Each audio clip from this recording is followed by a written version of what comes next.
Investigative journalist Tony Gosling joins us now from Montenegro. Mr. Gosling, welcome to the program.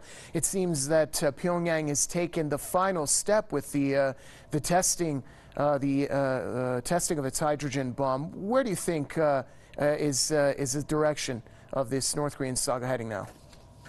Well, first of all, I don't think it's the final step because the North Koreans haven't really proved that they've got the delivery system and the accuracy of a long-range ballistic missile to go with it, and also that this is miniaturized enough to fit on such a missile.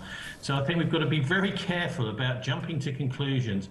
As the Japanese Prime Minister Shinzo Abe, I mean, I can understand that they are worried, but they shouldn't be panicked. What we've seen actually is Trump leading the panic.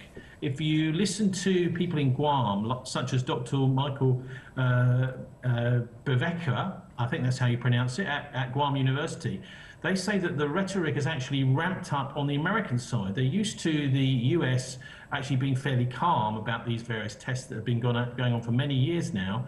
But the fact of the matter is that North Korea feels threatened, and it feels like it's got to defend itself. Let's not forget that earlier this year, the North Korean military parade contained so-called ballistic missiles, which are actually shown to be made out of wood. So what we're dealing with, I think, here is a certain amount of saber rattling from Kim Jong-un, in a similar way to Winston Churchill and his inflatable tanks in World War II were used to deceive the Nazis. Mr. Gosling, do you think we're in this situation now because of maybe what President Donald Trump has said and the conduct that they've adopted over the past year or so? Well, certainly Trump has not helped the situation by threatening North Korea. The Chinese are in a very difficult situation as well, because they're probably the most influential state on North Korea, and it's almost like they've got a kind of naughty teenage boy or child that's playing up, and they've got to try and bring them into line. Now, having said that, if we believe in individual sovereign countries, then they should be able to defend themselves, and it's quite shown around other parts of the world that countries that aren't defended by nuclear weapons have been invaded really against international law. And let's not forget, one of the things that's talked down constantly, I mean, I'm saying here what's happening is the North Korean threat, nuclear threat, is being talked up, deliberately ramped up by Kim Jong-un and then talked up by the Western press. But what's talked down is Israel's roughly 200 nuclear weapons that are known to exist, and the Dimona factory in Israel, also the Dolphin-class submarines supplied by the Germans, which actually enable the Israelis to deliver nuclear cruise missile strikes almost anywhere in the world.